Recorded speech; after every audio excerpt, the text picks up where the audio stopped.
Je vais commencer par cette phrase de Jésus. Si deux d'entre vous sur la terre se mettent d'accord pour demander quoi que ce soit, ils l'obtiendront de mon Père qui est aux cieux. Se mettre d'accord pour demander.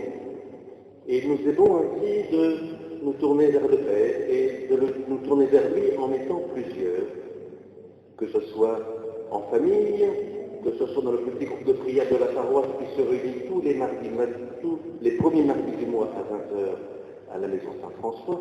Je vous le rappelle au cas où vous ne l'avez pas intégré. Mais se mettre d'accord ainsi pour demander, eh bien cela est entendu de notre Père qui est aux cieux. Et Jésus ajoute que là où deux ou trois sont réunis en mon nom, je suis là au milieu d'eux. Et donc il est là au milieu de nous dès le début de la célébration de l'Eucharistie. Il est là dans sa parole, je le rappelle, et il va être là dans l'Eucharistie. La présence de Christ est multiple, elle n'est pas limitée au sacrement même de l'Eucharistie. C'est aussi sa parole, c'est aussi l'Assemblée, c'est aussi l'Eucharistie, c'est aussi le prêtre qui célèbre, c'est aussi l'autel, cette présence du Christ. Ceci étant, j'en viens au sujet principal de cet évangile, qui est cette correction fraternelle, avec, dans la nouvelle traduction liturgique, un changement par rapport à l'ancienne, puisque l'ancienne disait « Si ton frère a commis un péché, va lui faire des reproches sur la seule. » Et cette fois-ci, dans la nouvelle, « Si ton frère a commis un péché contre toi, va lui faire des reproches sur la seule. » En fait, les deux traductions sont possibles, puisque un certain nombre de manuscrits ont le contre toi et un certain nombre n'ont pas le contre toi. Et donc, les deux traductions sont ainsi possibles, mais le sens n'est pas tout à fait le même. Je reçois donc cette parole ici. Si ton frère a commis un péché contre toi, va lui faire des reproches seul à seul. Quelle est l'attitude de l'homme pécheur que je suis, que vous êtes aussi, que nous sommes? Quelle est l'attitude de l'homme pécheur quand il est blessé par quelqu'un? Il va aller en parler à quelqu'un d'autre pour lui dire ce qu'il a blessé. Et puis il va en parler encore à deux ou trois autres personnes, ainsi. Et puis ça va s'étendre ainsi. Voilà l'attitude de l'homme pécheur, et je reconnais que de temps en temps, je peux agir ainsi. Et si nous cherchons parfois de quoi nous confesser, eh bien nous avons ici par exemple cette correction fraternelle-là. Ça peut être une bonne occasion de reconnaître que nous sommes pécheurs, si vous ne savez pas toujours de quoi demander pardon. Voilà l'attitude de l'homme pécheur, ainsi. Plutôt que d'aller voir la personne qui l'a blessé, il va aller ébruiter ce qu'il a subi autour de lui. Et l'Évangile nous invite à avoir une attitude évangélique. Et donc, à aller voir son frère qui a blessé, seul à seul. Alors, cela demande bien sûr d'être au clair avec soi-même, de savoir qu'est-ce qui est touché en nous. Si c'est simplement notre amour-propre qui est touché, une petite humiliation qui nous fait du bien, ou si c'est objectivement de l'ordre du péché. Il s'agit de le reconnaître et donc, avant tout, de se mettre devant le Christ et de prier ainsi. Et si on va voir la personne qui nous a ainsi blessés, si on y a reconnu ce qui est vraiment de l'ordre objectif, et d'ailleurs si ensuite il s'agit que j'aille avec deux ou trois personnes, c'est bien qu'il y a ici un péché objectif de la part de la personne qui m'a blessé. Si c'est simplement mon petit amour propre qui est touché, eh bien c'est à moi de travailler sur ce que je reçois ainsi, sans aller obligatoirement faire la leçon à celui qui m'a blessé. Il s'agit donc de le reconnaître au fond de soi. Et le fait de se dire que je vais chercher deux ou trois personnes, ça m'oblige à être au clair avec ceci. Et donc ça m'oblige non pas à venir avec ma rancœur, mon ressentiment et ma colère contre celui qui m'a blessé, mais ça m'oblige à me poser, à décanter, à regarder en vérité, puis ensuite à faire la démarche. Pas facile. Sans faire cette démarche d'en haut, comme une leçon, puisque moi aussi je suis pécheur. et que moi aussi j'ai reçu cette réconciliation. Si c'est mon frère, c'est parce que lui aussi, pour lui aussi, le Christ est mort et ressuscité, pour lui aussi. Et c'est mon frère, non pas un frère humain, c'est mon frère parce que le Christ est mort et ressuscité pour lui aussi.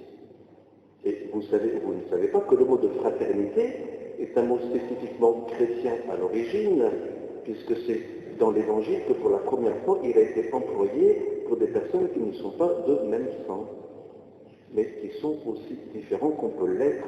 Et au temps de saint Paul, par exemple, juifs, païens, esclaves, hommes libres, hommes, femmes, tous étaient ainsi frères. Et donc, l'Évangile a employé pour la première fois ce mot de frère de sang pour parler des liens à l'intérieur de la communauté. Et s'il est mon frère, c'est parce que le Christ est mort pour lui aussi. Et donc d'aller le voir veut dire de reconnaître que moi aussi je suis pécheur, et ce n'est pas d'en haut que je verrai le voir, mais face à face. Ainsi. Alors ce week-end, il y avait ce congrès de pathographie à Martigues. C'est la raison pour laquelle Monseigneur Ardura est là. Vous direz sur la feuille paroissiale ce qu'est la pathographie, je ne vais pas vous l'expliquer dans l'homélie. Toujours est-il que ce vendredi soir, il y avait une conférence où nous étions tous invités, et quelques paroissiens y étaient, pour la révélation du visage de Marie-Madeleine, en tout cas du crâne qui est conservé à Saint-Maximin à la Sainte-Baume, et donc la reconstitution du visage à partir du crâne qui est conservé ainsi comme relique de Marie-Madeleine. Et c'était tout à fait saisissant et impressionnant ce que nous avons vécu ce vendredi soir, et vous avez ce visage de ce crâne dans le journal La Provence d'hier, vous pourrez le voir. En découvrant ce visage saisissant d'une femme d'une cinquantaine d'années, ce que dit la science, de type méditerranéen, en découvrant ce visage, et c'est un visage, comme disaient ceux qui ont travaillé, où il y a dans ce visage des éléments qui sont sûrs, et puis des éléments qui sont moins sûrs, comme il est impossible de savoir si la personne était plutôt un peu importante de chair ou pas importante, ou plutôt émaciée. Ce n'est pas possible de savoir. Il n'est pas possible de savoir les rides, par exemple, quelles étaient les rides, et il n'est pas possible de savoir quelle était la texture de la peau. Donc il y a des choses qu'on ne peut pas savoir, et en même temps il y a des choses qui sont sûres dans ce visage, c'est la forme des yeux, la forme du nez, la forme de la bouche, la forme des lèvres. Toutes ces parties-là sont absolument sûres à partir de ce crâne. Et en tout cas, personnellement, j'ai été saisi par ce visage profondément intérieur, profondément habité.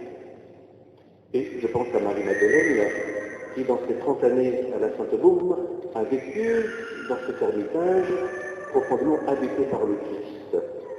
Et c'est dans ce face-à-face avec le Christ que nous devenons nous-mêmes ce que nous sommes, fils de Dieu et frères des hommes ainsi. Et vous notez qu'à la chapelle Sixtine, ce qui se passe entre Dieu et l'homme créé, c'est un face-à-face. Ce qui est spécifique à la religion juive et chrétienne. Moïse qui regardait Dieu face-à-face, Élie aussi face-à-face. Et nous sommes invités à être face-à-face à Dieu. Et lorsque nous prions de notre Père, la prière fondamentale des chrétiens, nous sommes debout et face-à-face avec Dieu. Et donc c'est à partir de ce face-à-face avec Dieu que nous sommes invités à aller voir notre frère, face à face. Non pas en l'évitant, en le fuyant pour aller le dire à d'autres, mais en allant le rencontrer face à face. Parce que sur lui, comme sur mon visage, brille le visage du Christ. Et c'est à cela que nous sommes invités.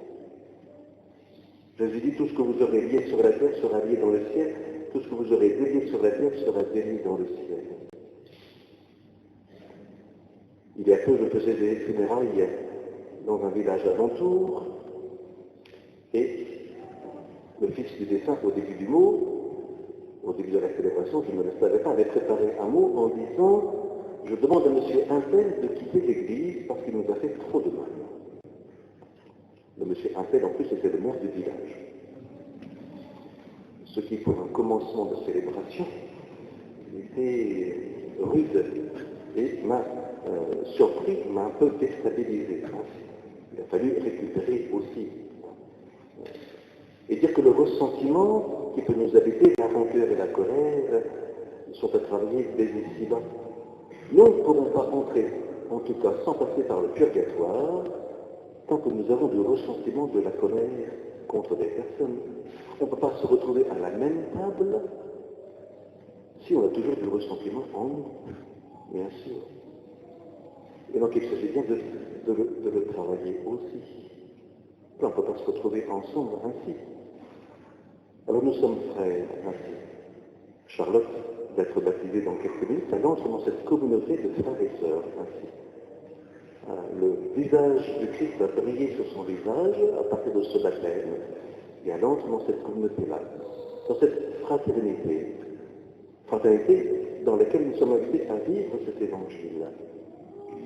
À vous, à moi, de nous convertir pour le vivre. Accueillons le Christ dans cette Eucharistie et nous nous donnerons la paix avant de recevoir l'Eucharistie. Vivons-le de manière belle et pleine.